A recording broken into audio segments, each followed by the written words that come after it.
Hi Sagittarius, welcome to Lit Intuition Tarot, Twin Flames in Recovery. My name is Kay, and I am focusing this week on Twin Flame readings exclusively. If you find that you resonate more, Sagittarius, with the yin, shadow, feminine side, then this is the reading for you, regardless of gender. That being said, while I never do any of these readings with the intent of spying on one's twin flame, if this doesn't resonate with you, you may want to check out your Yang Sagittarius reading, which I posted this morning.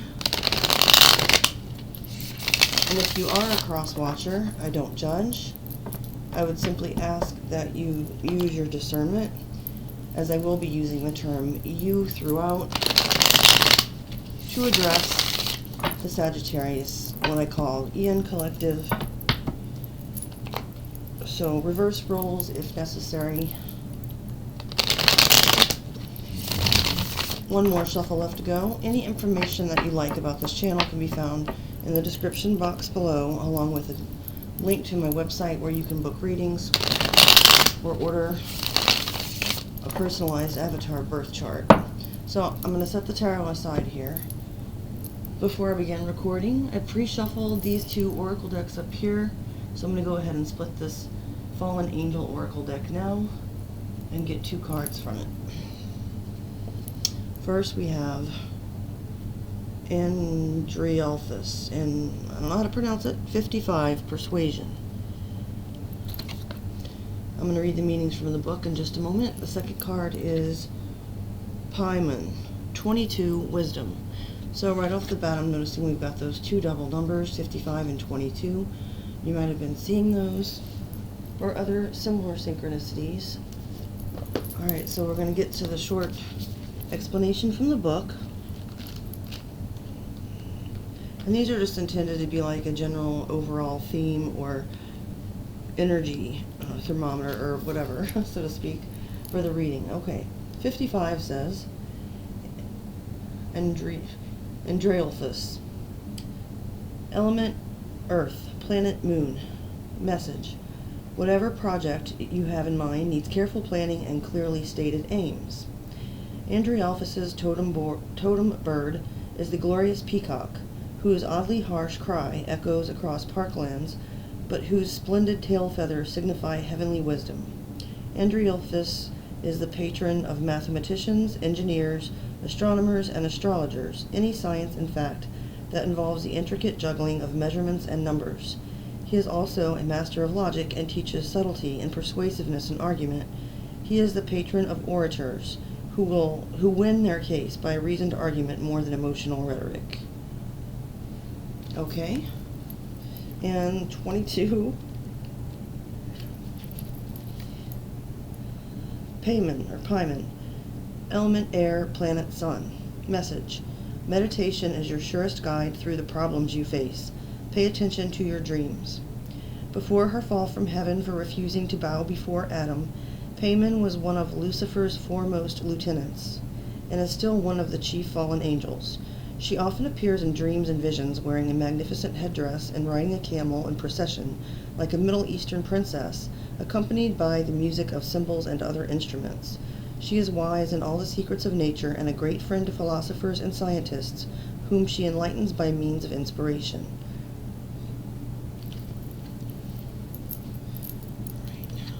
Those were cool.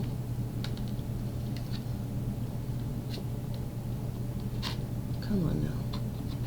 Alright, let me just get this deck off the table here.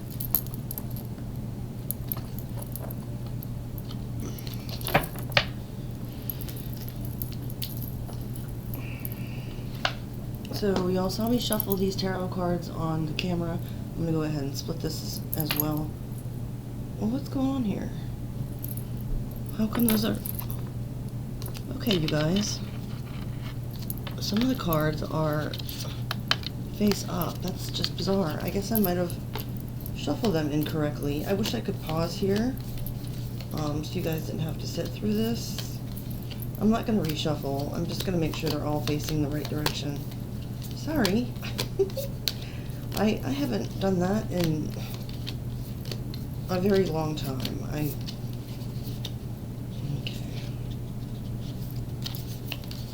Got it. Oops. I'm just adding to the problem here, y'all. Sorry. So Sagittarius. What's up?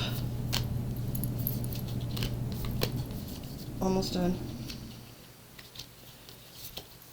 Yeah, my camera, it's kind of one of the cheaper ones, which I'm grateful for it, but I can't pause it and then start recording again without, I actually have to, I'd actually have to stop the video and make a part 2.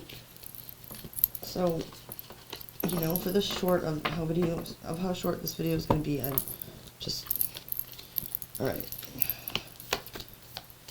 Don't want to do that. This is annoying though. Please just fast forward it if...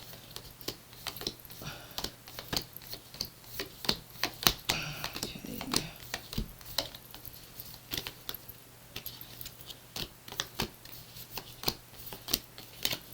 Finally. Alright, I apologize once again. To earn brownie points back with y'all, Sagittarius, I'm going to go ahead and show you my super cool tattoo because it's you and me, baby. No, I'm just kidding. See, look, I got a Sagittarius arrow going through my Cancer symbol. Alright, but anyway, so I'm going to go ahead and split the deck again, having gotten them all in the same direction. And then I'm going to lay out the tarot spread.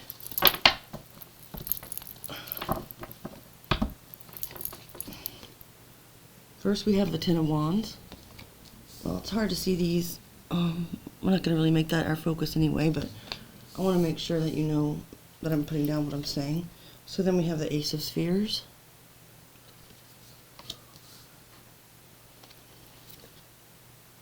The Five of Cups.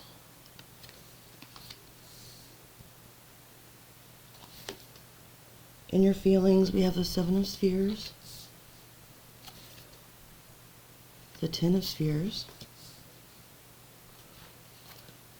And the Ace of Swords.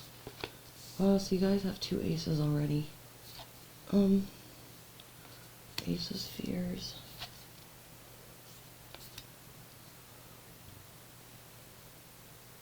Okay, so there's one more row to lay out. I just want to say that thus far, I do see that you're thinking about a brand new opportunity. And it's more of like a practical, it's an opportunity that would get you far, more like in the 3D realm. So you could have been, you know, just recently alerted that you've been put up for a promotion or that you were given a promotion, pay raise, job change. You're thinking about that. You're also thinking about some regrets that you have. I think that okay, so what I'm picking up here is that in your thoughts you're focusing heavily on this bright, shiny new Ace of Spheres opportunity because you don't want to keep ruminating over the regrets that you have. This whole spread isn't always every detail aimed at the twin flame connection per se. The third row generally focuses on that the most, but I do see here that I'm feeling that the regrets that you're thinking about are stemming from this twin flame connection. So, but you're thinking about how far you've come, and you know you're not too heavy with the way the past went. You're thinking that you have some baggage to get rid of, and you're not too happy about the way things happened. But you're going to focus on the center card, you know, the Ace of Spheres. That's what you're going to focus on mentally. Let me lay out this bottom row. Queen of Spheres. Wow, got money on my mind, and my mind on my money. Queen of Wands. Ooh, alright.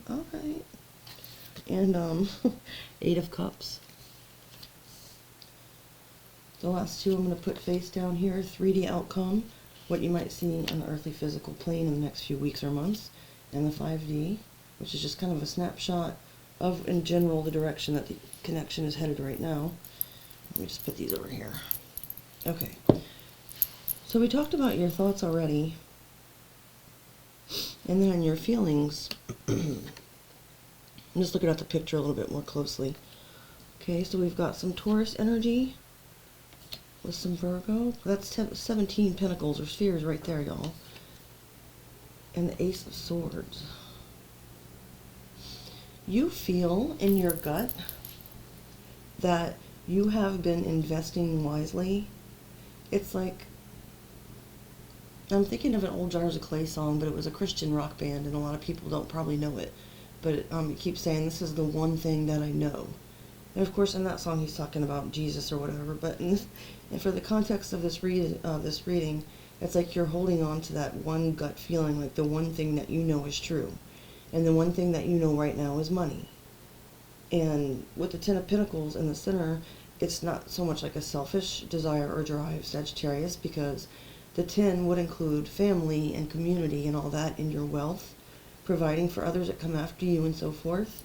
But it's just that you're choosing to, that's the only thing you can feel right now, in a sense. Like you're feeling maybe a little bit, not exactly anxious, but kind of with that Seven of Pentacles, just taking stock, stopping where you're at, looking back at your investments and, knowing that you've gotten to the point where you're over the hump and you're going to bear fruit soon. But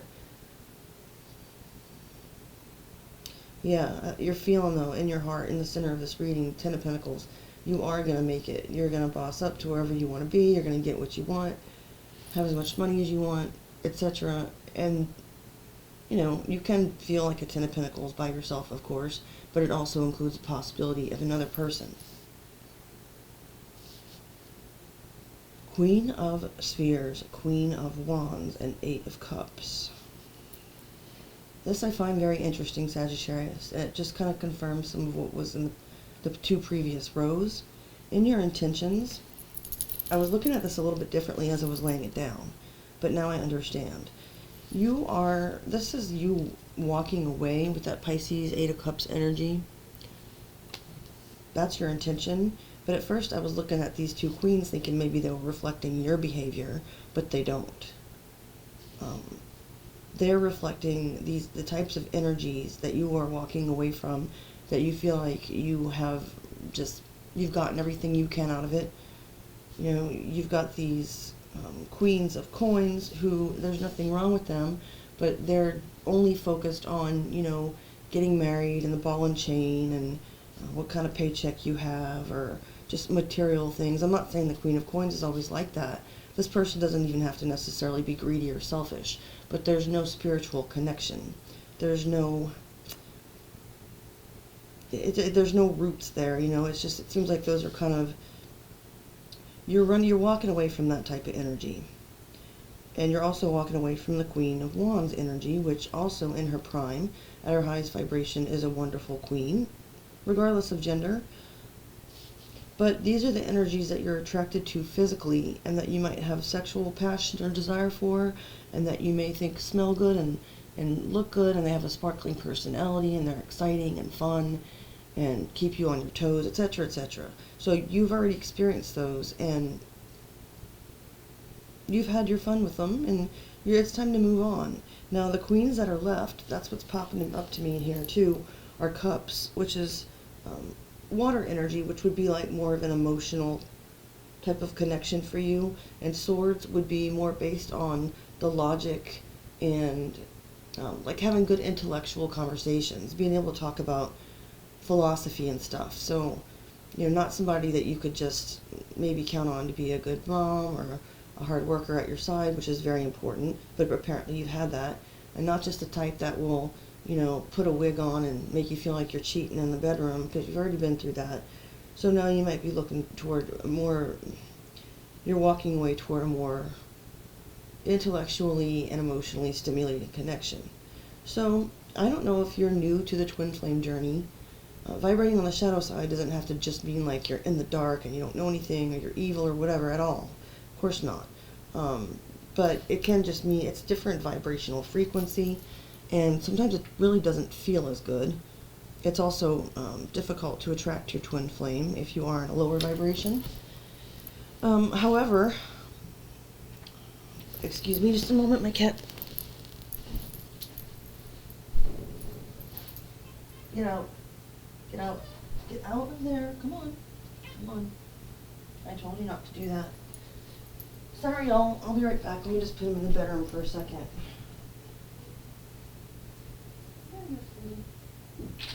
I'll be here in just a few minutes. I apologize for the interruption. We are almost done with the reading. Okay.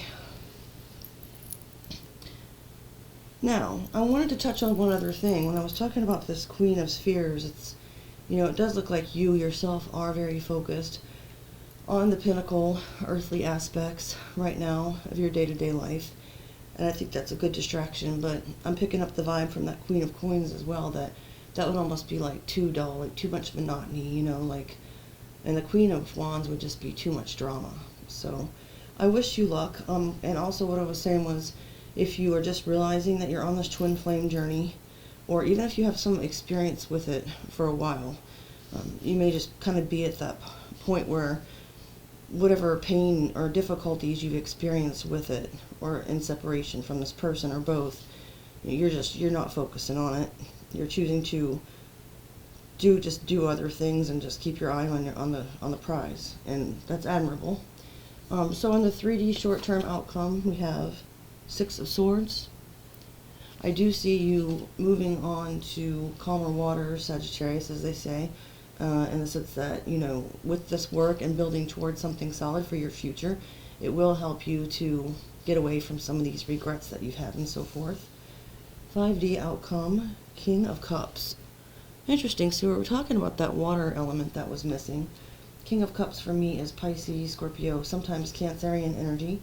And and again, regardless of gender, it represents a person who is mature in their emotional responses. They do have deep feelings, but they don't wear them on their sleeve necessarily. So they manage to maintain a good balance while at the same time, you know, having a big heart. And so I see that it looks like right now, whatever lesson you're going through and whatever your twin may be going through is leading to a place of a little more emotional balance. So that looks good. And then finally, I will split this Twin Flame Oracle deck that I pre-shuffled before I started recording, get 2 cards from there. Okay. So we have Runner. Escape from emotion and confusion on the run. That's funny, because I was just talking about trying to escape your emotions by working and everything. So that seems appropriate, but let's see what the next one is. Ego. And there's a peacock, you guys. Remember that card I was reading at the beginning talked about the peacock, the fallen angel? That's crazy. Another synchronicity. Okay, it says pride, jealousy, self-preservation, walls. Let your guard down. Ego. Alright. I'll end the reading there. If you liked it, please give me a thumbs up, share, subscribe, tap the notification bell and all. And I'll see you guys again soon. Thank you, Sagittarius.